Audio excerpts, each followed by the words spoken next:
আসসালামু আলাইকুম। আশা করি আপনারা সকলেই ভালো আছেন, আমিও ভালো আছি। আপনারা যারা এই অপপ্রচার অনুষ্ঠানটি দেখছেন তাদের সকলকে আমার আন্তরিক শুভেচ্ছা। আমাদের বাংলাদেশে ডক্টর ইউনূস সরকার ইন্টারনেটকে নাগরিক অধিকার এবং তার সাথে দিয়েছেন অবাধ বাক স্বাধীনতা, যার ফলে সকল নাগরিক তার চিন্তা, মেধা, চেতনা, আলোচনা, সমালোচনা সবকিছু আনন্দের সাথে মিডিয়া বা রেড সোশ্যালের মাধ্যমে প্রচার করছেন। ব্যাপারটা কত সুন্দর, তাই না? আসলেই খুব সুন্দর। ঠিক এর বিপরীতে কিছু ব্যক্তি এই অবাধ নাগরিক অধিকারকে অপব্যবহার করছে। তারা মিথ্যা এবং ভুল বিশ্লেষণ এবং মতামত দিয়ে মানুষকে বিভ্রান্তি করছে। এই সকল ব্যক্তিগুলোকে আপনাদের মাঝে উপস্থাপন করতে চাই। তারা মানুষকে বিভ্রান্ত করে। আপনি যদি কারো সম্পর্কে ভালো মন্দ বলার অধিকার রাখেন, তবে অন্য কেউ আপনার ভালো মন্দ বলার অধিকার রাখে। এই অবাধ স্বাধীনতা সরকার এখনো কোনো নীতিমালা প্রয়োগ করেনি। তাই কিছু ব্যক্তি আনন্দের সাথে অপপ্রচার করে যাচ্ছেন। তাদেরকে রুখতে আমার এই অপপ্রচার অনুষ্ঠানটি। আজকের অনুষ্ঠানে কে চ্যাম্পিয়ন হয় আসুন দেখা যাক। চলুন আমরা প্রথমে একটি ভিডিও দেখি। গতকাল মাসুদ কামাল, এই যে টকশো করে মাসুদ কামাল আছে না, মাসুদ কামালের পত্রিকা বাংলা ট্রিবিউন একটি নিউজ করেছে, দেখেন।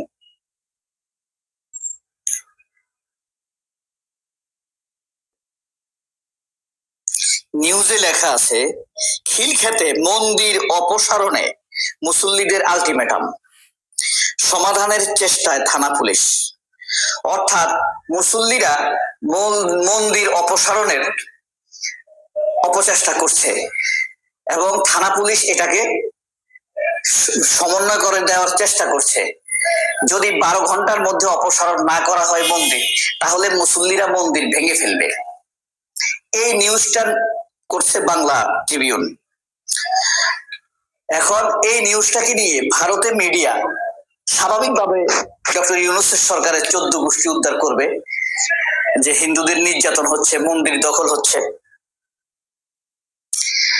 এটা হলো বাংলা ট্রিবিউন পত্রিকার একটি হেডিং। এই নিউজটা সঠিক নাকি মিথ্যা, এটা ফ্যাক্ট চেক করেছে বাংলাদেশের যে কয়জন ফ্যাক্ট চেকার আছেন তাদের মধ্যে একজন কদরউদ্দিন শিশির। সেটা আপনাদেরকে শোনাবো।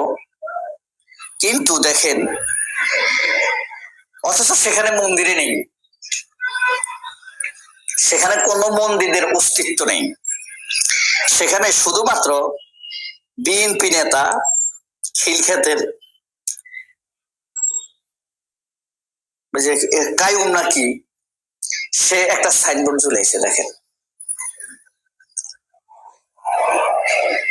শ্রী শ্রী সর্বজনীন দুর্গা মন্দির, খিলক্ষেত সর্বজনীন শ্রী শ্রী দুর্গা মন্দির। এখন এখানে টিনের বেড়া রয়েছে, টিনের বেড়া, ভিতরে একটা দরজা দেখা যাচ্ছে গেটের নিচে, ভিতরে খালি মাঠ। এখানে কোনোদিন কখনো মন্দির ছিল না। বিএনপি নেতা এই জমিটা দখল করার জন্য এখানে একটা সাইনবোর্ড জুড়ে দিছে, খিলক্ষেত সার্বজনীন শ্রী শ্রী দুর্গা মন্দির। এখন দেখেন, দখলের জন্য সাইনবোর্ড ঝুলাইছে, আর মসজিদের মুসল্লিরা গিয়ে বলছে যে এখানে জায়গাটা মসজিদের জন্য ব্যবহার করা হয়, আপনারা এই জায়গাটা দখলে নিয়েন না, জায়গাটা রেলওয়ে। এখন বাংলা টিউন নিউজ করে দিছে যে মুসল্লিরা মন্দির ভেঙে ফেলার জন্য গেছে খিলক্ষেতে এবং 12 ঘন্টার আলটিমেটাম দেওয়া হয়েছে। এখন হিন্দুদের সাথে মুসলমানদের সমঝোতা করার চেষ্টা করছে থানার ওসি, সমঝোতা হচ্ছে না। তারা 12 ঘন্টার আলটিমেটাম দিয়েছে, 12 ঘন্টার মধ্যে যদি এটা অপসারণ না করা হয় ভেঙে ফেলা হবে। এই খবরটা নিয়ে ভারত তাদের পত্রিকা ছেপে ডক্টর ইউনূসের সরকারের বিরুদ্ধে প্রপাগান্ডা শুরু করে দিয়েছে। এটা হলো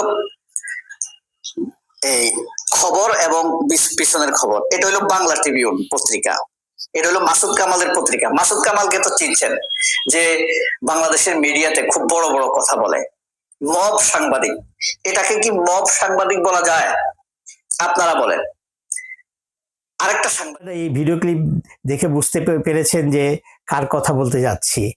আসুন আরেকটি ভিডিও। আমাদের মাসুদ কামাল সাহেব অত্যন্ত অত্যন্ত গুণী একজন সাংবাদিক, অত্যন্ত পপুলার একজন ইউটিউবার।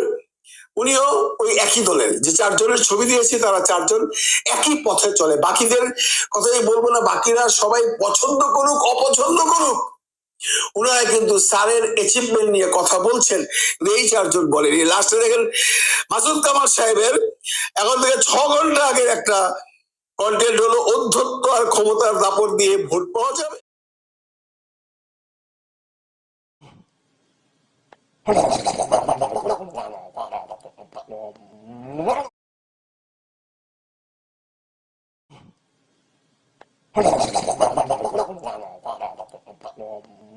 রেফারেন্স হিসাবে আপনাদেরকে আরেকটি ভিডিও ক্লিপ দেখালাম।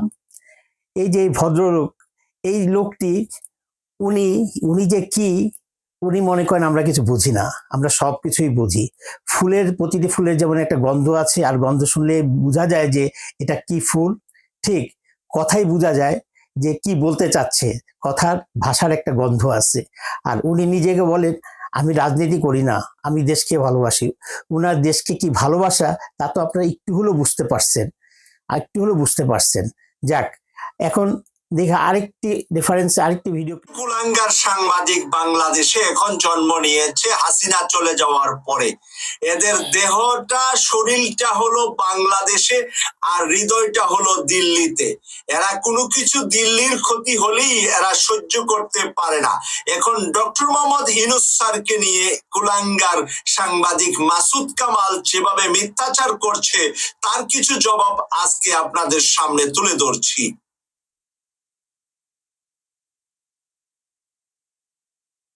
ডক্টর মোহাম্মদ ইউনূস স্যারের বিরুদ্ধে সাংবাদিক মাসুদ কামাল এখন বলছে উনি নাকি ঘরে ঘরে যুদ্ধ লাগিয়ে দিয়েছে, মানুষের মধ্যে নাকি দ্বন্দ্ব তৈরি করে দিয়েছে।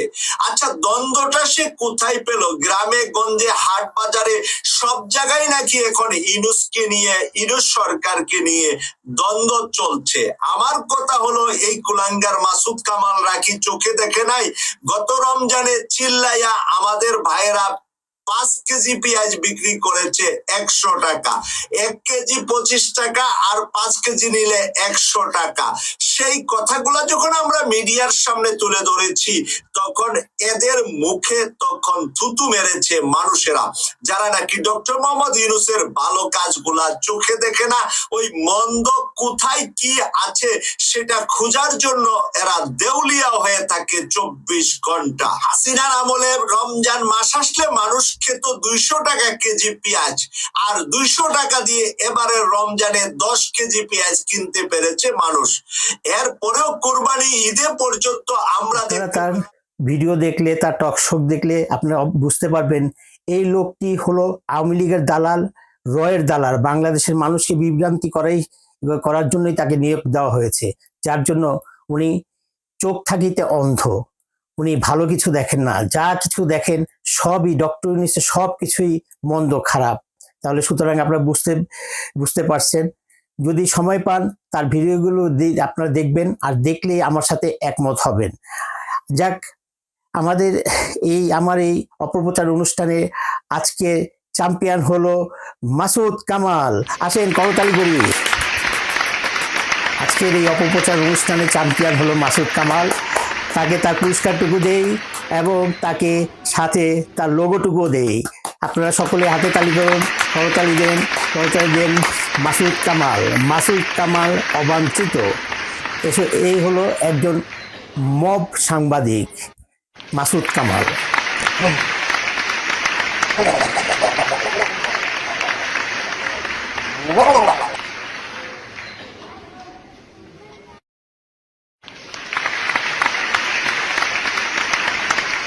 আপনারা ভিডিওটি দেখলেন এবং আপনাদের মতামত আমাকে জানান।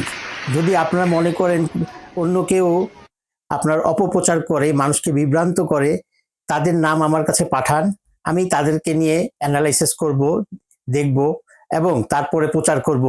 অপপ্রচারের চ্যাম্পিয়ন যদি হওয়ার মতো যোগ্যতা থাকে তবে তাকে সেই ট্রফি দিব এবং পুরস্কৃত করব এবং লোগো দিব। আসসালামু আলাইকুম, সকলেই ভালো থাকেন।